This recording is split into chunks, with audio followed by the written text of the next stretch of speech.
Oke, selamat siang teman-teman. Kembali lagi bersama saya A dan saya Kanan dengan NIM 4040224653 135. Jadi kali ini teman-teman kita akan membahas terkait sistem kendali temperatur dengan Autonix TK4S dan T4RN Dark Master. Jadi kalau sebelumnya kita telah mengenal apa itu TK4S dan T4RN, jadi kali ini kita akan membahas temperaturnya menggunakan Dark Master ya teman-teman. Jadi saya sudah perkenalan dan teman-teman sudah tahu tentunya dengan nama saya pastinya kalau misalnya mengikuti saya dari tugas 1 ya teman-teman. Jadi kita lanjut di tugas 6 di sini terkait sistem kendali temperatur dengan Autonix 34S T4RN menggunakan Dark Master teman-teman. Oke, langsung saja kita masuk cara penggunaan dan pengambilan data Autonix TK4S dan T4RN dengan Dark Master. Mau disclaimer teman-teman, di sini saya akan memberikan sedikit penjelasan ya teman-teman. Hanya sedikit penjelasan dan kemudian saya akan langsung memberikan contoh video terkait pengambilan datanya menggunakan Dark Master ya teman-teman waktu saya praktek. Jadi yang pertama ada langkah penggunaan Dark Master.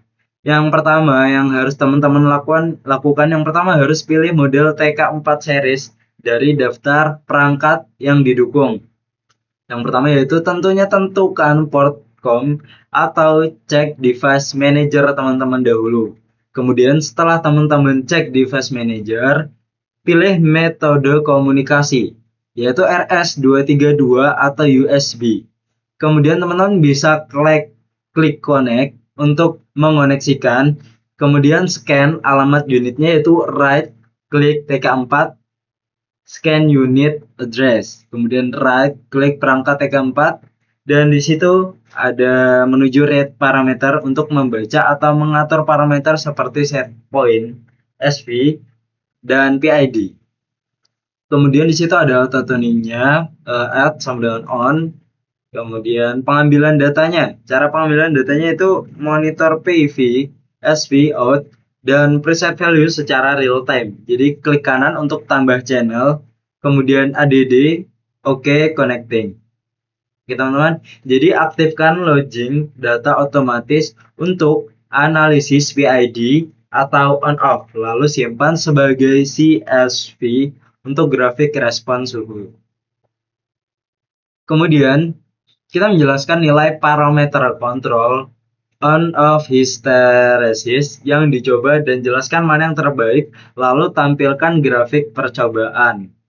Jadi teman-teman nilai hysteresis yang dicoba sebagai contoh percobaan, 3 variasi yang umum dan masuk akal untuk pengendali suhu on off di sekitar 50 derajat adalah hysteresis sempit. Hysteresis sempit ini yaitu 2 derajat Celcius, heater on di bawah 49 derajat Celcius dan off di atas 51. Osilasi kecil tapi switching sering atau setting tinggi.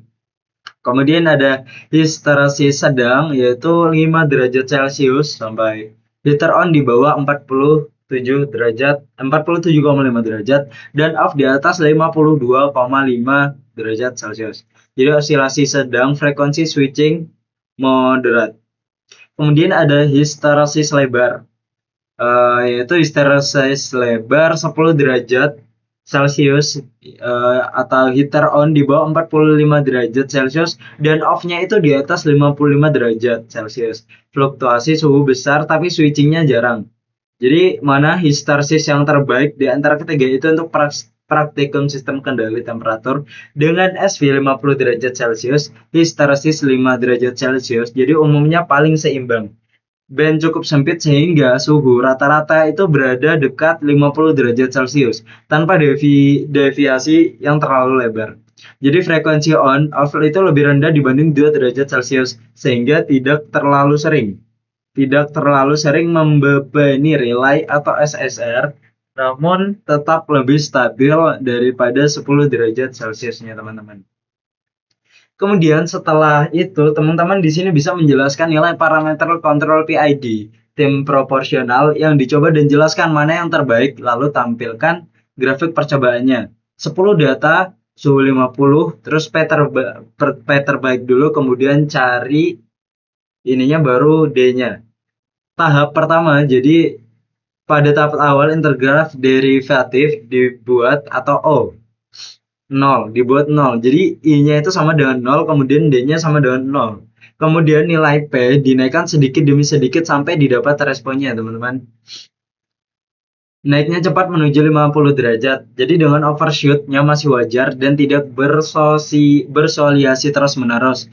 P-nya terlalu kecil membuat respon lambat dan error steady state besar, sedangkan P terlalu besar membuat grafik suhu bergelombang besar atau landing. Jadi nilai P terbaik adalah ketika sistem mendekati 50 derajat Celcius. Jadi cukup cepat overshoot dan grafik mulai cenderung stabil walaupun masih ada sedikit offset. PV berhenti di sekitar 40 sampai 49 derajat Celcius, jadi belum tepat 50 derajat Celcius.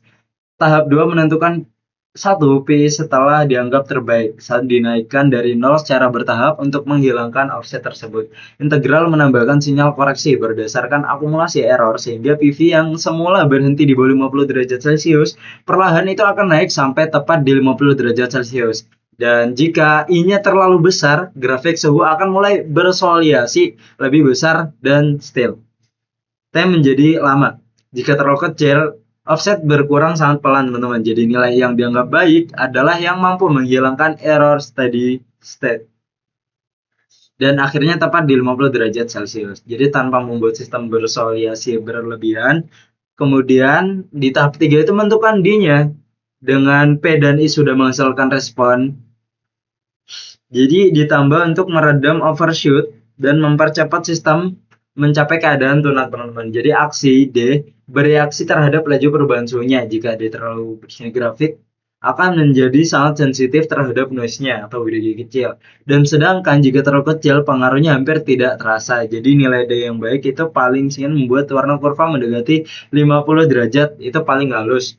Dan overshoot-nya berkurang, osilasi cepat mengecil, dan suhu stabil di sekitar 50 derajat Celcius dalam waktu paling singkat.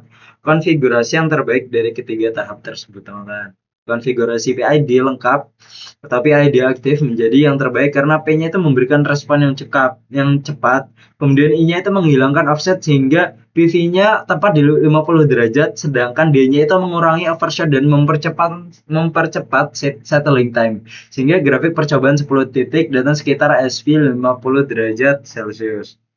Oke, mungkin teman-teman di sini kita akan langsung melihat contoh yang waktu kami praktek ya, teman-teman.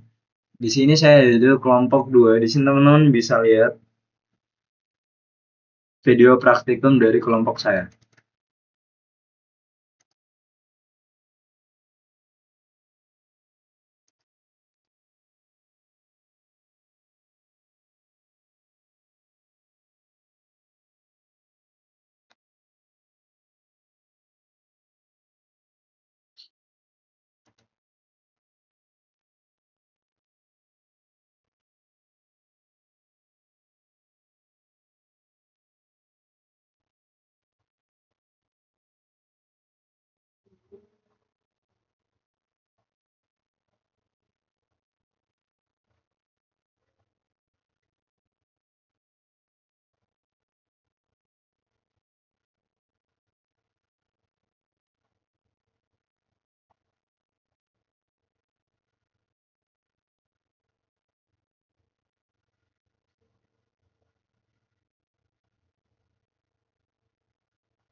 Oke, baik teman-teman. Jadi itu adalah video yang kami buat dari kelompok 2 ya teman-teman. Jadi itu adalah sebuah gambaran di mana kita mengoperasikan PID atau sistem on off gitu teman-teman. Jadi mungkin itu saja teman-teman dari saya, kurang lebihnya mohon dimaafkan sebagaimana manusia yang tidak pernah luput dari kesalahan. Sekian dari saya, wabillahi taufiq wal hidayah. Wassalamualaikum warahmatullahi wabarakatuh. Sampai bertemu di pertemuan selanjutnya teman-teman. Terima kasih.